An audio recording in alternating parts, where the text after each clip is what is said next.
Olá, tudo bem com vocês? Espero que sim. Hoje a gente vai trazer o quadro Descomplicando a Terapia Ocupacional. No quadro de hoje, eu vou explicar para você mais ou menos como é que acontece a primeira sessão com um terapeuta ocupacional. Em linhas gerais, é mais ou menos isso que acontece e, lógico, vai ter as diferenças das demandas do próprio cliente, das demandas do próprio terapeuta, porque ele faz também parte desse processo.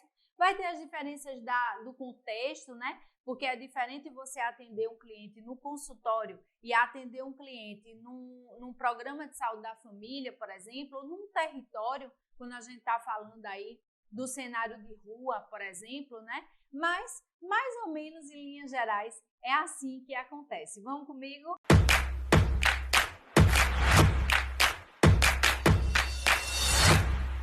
Então, geralmente, uma sessão inicial com um terapeuta ocupacional vai sempre se iniciar pela entrevista inicial com o cliente, certo? Nessa entrevista inicial, a gente vai coletar o que a gente chama de perfil ocupacional, ou seja, tudo aquilo que você fez na sua vida ao longo do tempo. Então, se o cliente é um idoso, a gente vai coletar de como foi que ele estudou, quais foram os cursos que ele fez, quais foram as trajetórias profissionais dele, quais foram os relacionamentos que ele teve, se ele teve ou não filhos. Então, tudo isso dentro do perfil ocupacional do cliente que a gente vai coletar. A gente vai coletar também os hábitos desse cliente, quais são as atividades de lazer que ele costuma realizar ou não, e se a falta dessas atividades de lazer,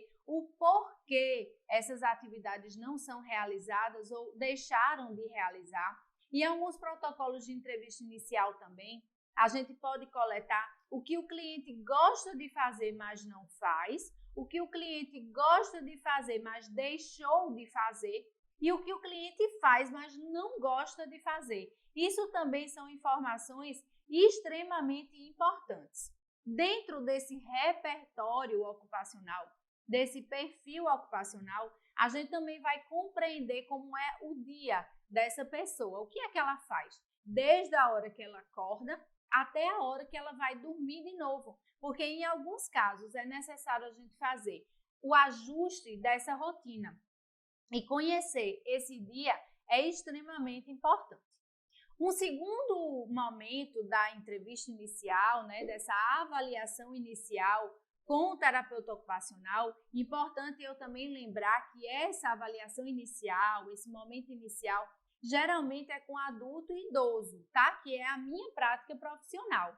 Mas a entrevista inicial com crianças e adolescentes costumam ser um pouco diferente porque os protocolos de avaliação são diferentes. Por exemplo, normalmente há entrevista com os pais, né, de crianças, antes inclusive da criança ir ao atendimento. Então é importante salientar que essa sessão que eu estou descrevendo aqui é com adultos e idosos, certo? Depois de conhecer a pessoa, a gente vai tentar conhecer um pouco do contexto, né? Quem reside junto com essa pessoa, que comunidade é essa, quais são os equipamentos de suporte que essa pessoa pode ter junto à sua comunidade, certo? Qual é a queixa funcional que esse cliente tem. Então, isso é muito importante. Quando a gente conhece um cliente, conhece uma pessoa, né, que é orientada a procurar um terapeuta ocupacional, que procura um terapeuta ocupacional por si só, é importante que a gente ajude essa pessoa a formular qual é a sua queixa funcional. O que é que de ocupação do dia a dia essa pessoa não consegue executar? Porque é muito comum que essa pessoa chegue para a gente, esse idoso chegue para a gente e diga assim: doutora, eu estou esquecendo as coisas, eu tenho queixas de memória. Certo, seu fulano, mas como essa queixa de memória está impactando na sua vida? Às vezes o cliente ele não vem com essa resposta pronta, ele nem pensou sobre isso. Mas é importante que com essa avaliação do perfil ocupacional e do repertório ocupacional e do contexto, e essa investigação das ocupações, a gente possa ajudar essa pessoa a chegar nessa resposta, certo? Um outro momento que a gente estiver com esse cliente dentro da entrevista inicial, dentro da avaliação inicial, a gente vai procurar fazer uma avaliação funcional. Essa avaliação funcional, ela pode ser observacional, utilizando instrumentos de rastreio funcional, como, por exemplo, a medida de independência funcional ou o questionário de tarefas rotineiras, o RTIE. São avaliações mais observacionais e participativas, onde o cliente ele vai fazer a ocupação e o terapeuta ocupacional vai olhar aquela performance. Lembrando que dentro da escola EduTO, a gente tem aulas de instrumentos de rastreio funcional, como por exemplo a MIF e o RTIE, totalmente disponível dentro da tua assinatura. Se você ainda não conhece a EduTO, eu te convido a acessar o nosso site e conhecer toda a nossa programação, certo? Então, a gente vai convidar o cliente a executar aquela ocupação e, se não for possível executar aquela ocupação, juntar com a família para que aquela família possa falar um pouco de como é a execução das ocupações desse cliente, certo? Uma outra possibilidade que o terapeuta ocupacional pode lançar a mão é de instrumentos de rastreio, tanto funcionais, né, uma avaliação mais física, vamos dizer assim, de neuromusculoesquelética, né, de componentes neuromusculoesqueléticos desse cliente, amplitude de movimento, edema, déficit de força, enfim.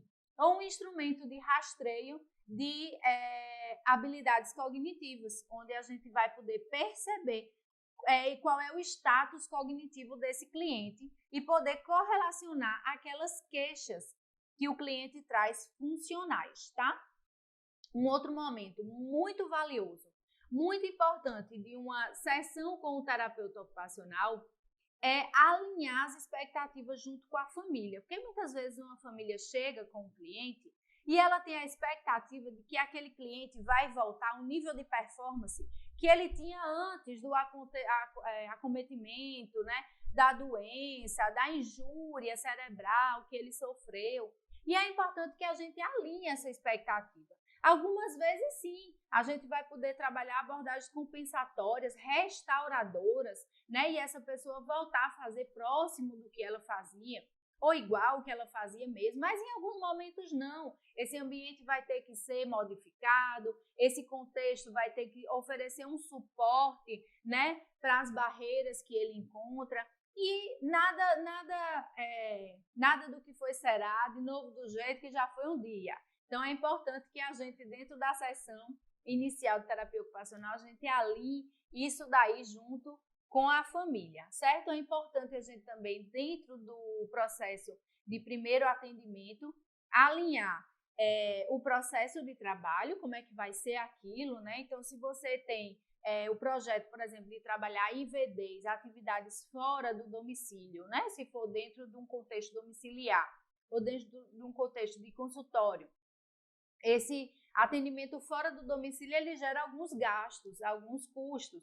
Quem é que vai custear isso? Como é que vai ser feito? É importante a gente conversar sobre as regras, né, do atendimento, se for faltar, quanto tempo antes avisa, os valores, se for dentro de uma clínica privada, se for dentro de uma clínica pública, como é que vai ser essas regras, né, de funcionamento, de participação, certo? Então, alinhado todas essas expectativas e conversado sobre as regras do atendimento, é hora para o plano de ação. E o plano de ação a gente vai trabalhar em outros vídeos aqui dentro do canal.